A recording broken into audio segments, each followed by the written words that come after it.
Hello everyone, this is CJNovo992 and today we're back for another brand new video and we're here to kickstart the season restart as the winter break is finally over and we return to real domestic action. And real is obviously going to be what we're here to talk about because this was the first real match of 2024. It wasn't a friendly match on a Tuesday night during cold, sad sadness to actually watch, and it certainly wasn't whatever Spain was, troops were that behind the doors friendly shown exclusively on Rangers TV during a park you wouldn't take your dog to empty its bowels on. It's no that, it's real football, and it was going to be interesting to see how we would return because I think everyone being a Rangers fan has looked at possibly this game and especially Wednesday night, which is of course a tough trip to Easter Road. What was your squad going to look at? Was Clement going to be back? Were we going to be having new players to bleed in to the team? Well, ladies and gentlemen, our first genuine match of 2024 featured no new players at all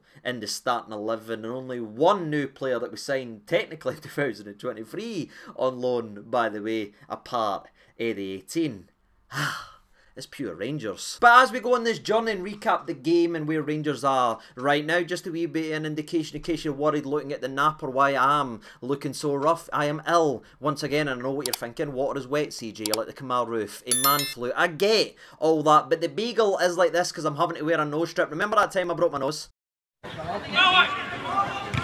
Oh! Oh, go CJ!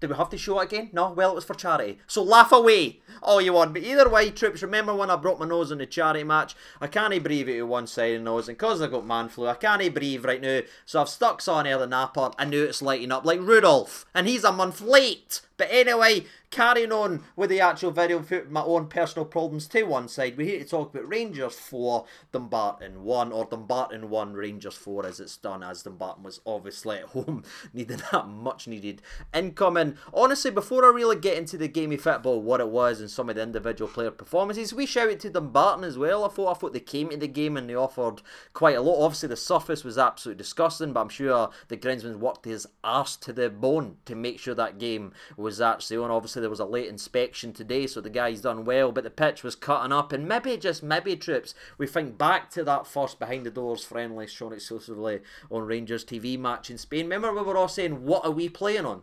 Maybe the vision was there. As Clement, I'm sorry, I wasn't familiar with his game because he had us practice on that, and weirdly it translated because I thought we actually moved the ball about on the surface like that pretty damn well, and I don't really understand why that was the case, but shout out to all the Rangers players. I thought there was some good football, and especially to Dumbarton as well, who I thought came in and offered a hell of a lot in the game of football, especially when they went down and the game was obviously done and dusty. They could have spat the dumb out, they could have started to look to make a name for themselves, tackling, fouling, injuring, etc. Stuff we've seen lower league sides day before, but they came, they played it, they created some opportunities, they got a goal they certainly deserved and forced McCrory into one of the best, if not the single best save I've seen this season. And I've been watching Jack Butland make 1v1 saves every week, so to say that is a credit, and aye, all the credit to Dumbarton, but let's pull it in to the Rangers end then, shall we? And I want to talk about Rangers because again, the starting 11 is obviously, is anybody nervous yet? Because there is no new players starting in the starting 11. Again, only one player that we had signed this winter break was on the actual bench, and you got to say it's probably our strongest team available, and arguably it's probably going to be the same starting 11 besides Butland coming in for McCrory that will be travelling away to Easter Road.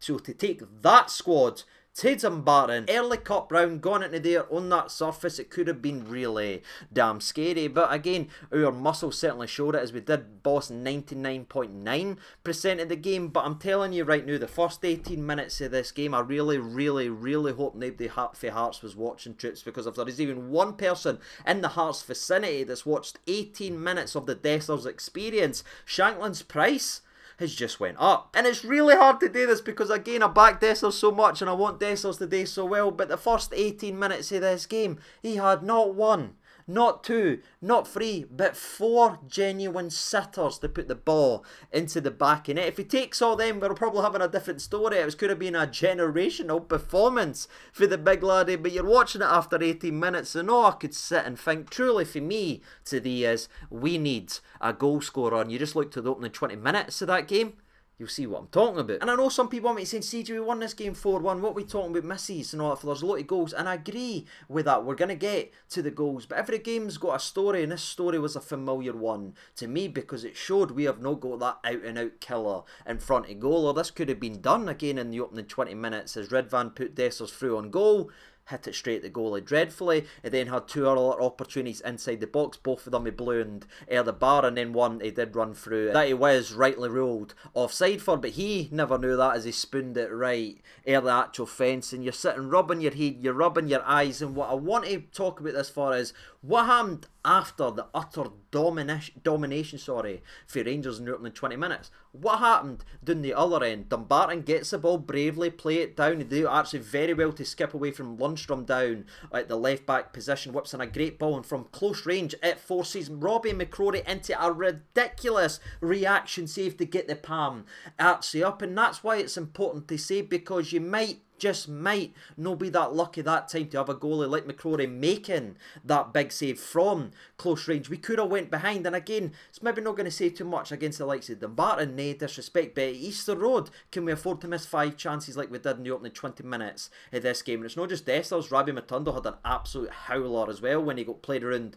He just had to get on target, and he's got a goal, and that's why I mention it to you. That's why I think it's so important that we get a goal scorer. That wee swinging moment, they misses, and then McCrory needing to pull out a wonder save. We're not that lucky to last all season doing that. We're not good enough to be able to do that all season, so get some help and wrap these games up. But I have to give credit to this Rangers team, not really against the opposition, again, no disrespect, but on the surface, as we got the ball down again, he created another major opportunity for Dessers, and this time Dessers does very well with his first touch to open the body up. He's just got to hit the target, and he's probably scoring it, but he absolutely rifles it the bar. Now this, I know he is looking at the deck and he has a wee bit of a chuckle to himself, and maybe it did have a part to play in the surface, but you're looking at 32 minutes on the clock. Dessers has had 4 golden opportunities. He's played 1-2 with a Castle, and he's attempted an overhead kick. I don't know what I was seeing in the opening 33 minutes, but honestly, I wasn't a fan. And that feeling nearly got significantly worse after Connor Goulton and Tavernier had a clear miscommunication, and it's really poor by Goulton, but it gives Dumbarton an opportunity to drive in the box.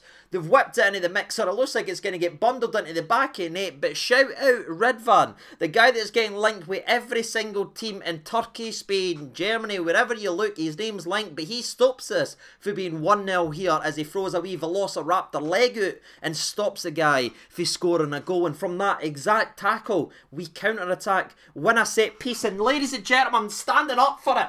Alright, let me move the squeaky chair of destiny, because what have I been screaming? Not this year, not last year, not the year before. Troops, what have I been screaming? In swinging corners. And what do? We just put it in, and Big Soapy throws the cinder block at it. It goes to the back post, and Lundstrom's got an easy goal, and it's so frustrating that it takes so long and only happens once. But by goodness gracious, the set piece guy swallowed his pride, done an in-swinger, and we scored. We won. Honestly, man, it'd bring a tear to a glass eye that there, after wasteful outswinger, odd game, one in-swinger is all it took to open the floodline, huh? In-swinger creates goals.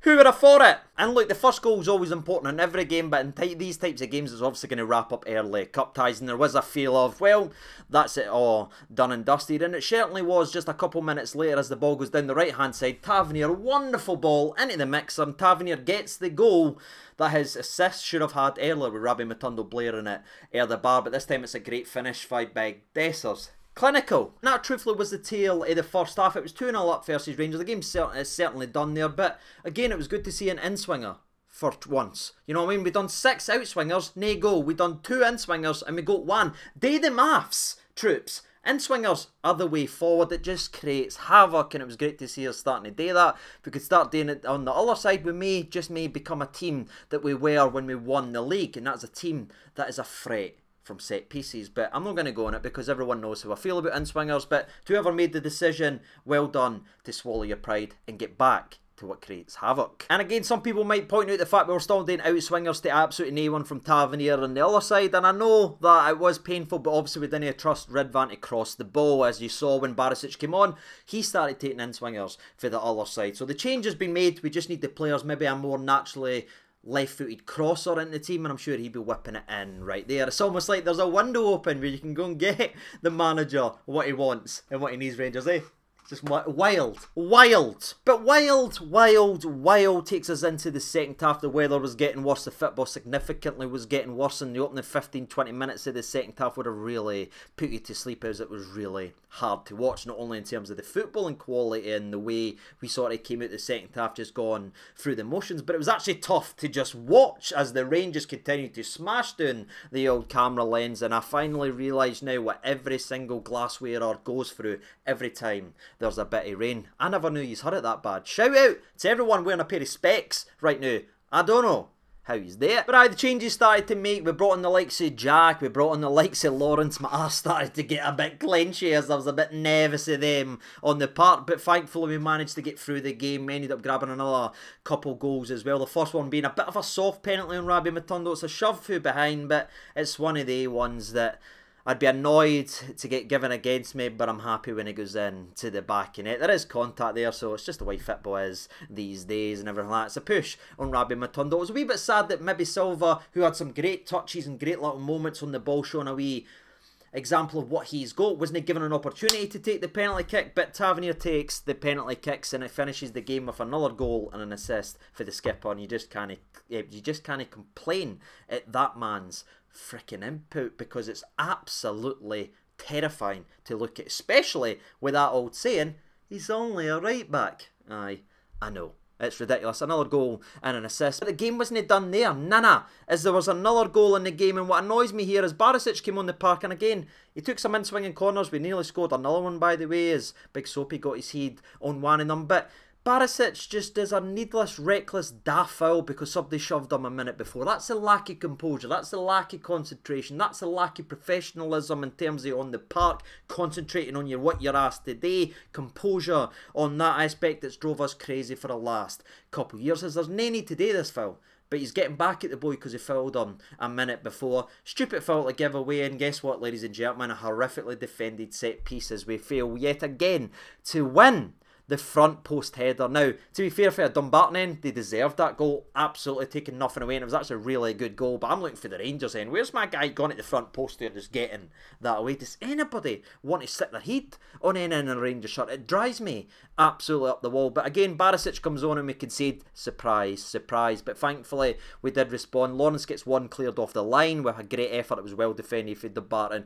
And then Scotty Wright does what he seems to do, especially in the cup competitions. Scores a great goal, very reminiscent of the goal we scored in the final versus Hearts a couple years ago. Keeps it low, keeps it hard. It's very difficult for the goalie to save, and that is it, ladies and gentlemen, boys and girls. We got through a game of football when none of the people involved actually got injured. But let me tell you something right now, right? Remember, we played one game before this one with 2 injuries? Yeah, well, it's now 2 games we've played and 3 injuries, as Sima has been sent home for Senegal. Yay! But he's injured. Boo. Now, the description we've been given so far is he's going to be out for a lengthy time, and I don't know how long that's going to be. Obviously, it's ruled him out of the competition as they've sent him home, so that's the next month out and away. But aye, Sima is injured, Trip, so get used to seeing Silva use as the left winger cutting on to his right foot, as we've lost our brightest spark in terms of our attack this season. Hopefully for a no too long, but as soon as I know anything, I'll let you know down there in the comment section below. But that's it. It's another game of football. It's the first game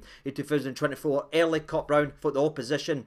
Can leave the part with their head held high. Thought they handled it really well when they actually attacked and went after our strongest team available. Let's remember that right now. And I thought Rangers were professional in their approach as well. And if we had a natural goal scorer with a sniff or an instinct, we're probably winning that double digits, especially in the first 20 minutes where there was countless. It wasn't, oh, you're just being over dramatic. No, there was countless gifted opportunities to go through on the keeper, hit open nets. but we couldn't hit a barn door with a shotgun. So aye, this is another game where for me, all I need to know is this team that we've got is the team that's been there for the last couple of years. Adding a young laddie like Ross McCausland into the mixer, aye, but nobody knew who he was 2 months ago. Let's not be I'm not being disrespectful here in saying that, but we can't just pin all our hopes on a 20-year-old who is going to have peaks and valleys. We need to get behind him when he hits low. He needs help on that right-hand side. So let's go and get somebody there, and let's get a goal scorer. Shanklin never played today for Hearts, by the way, as he was ill,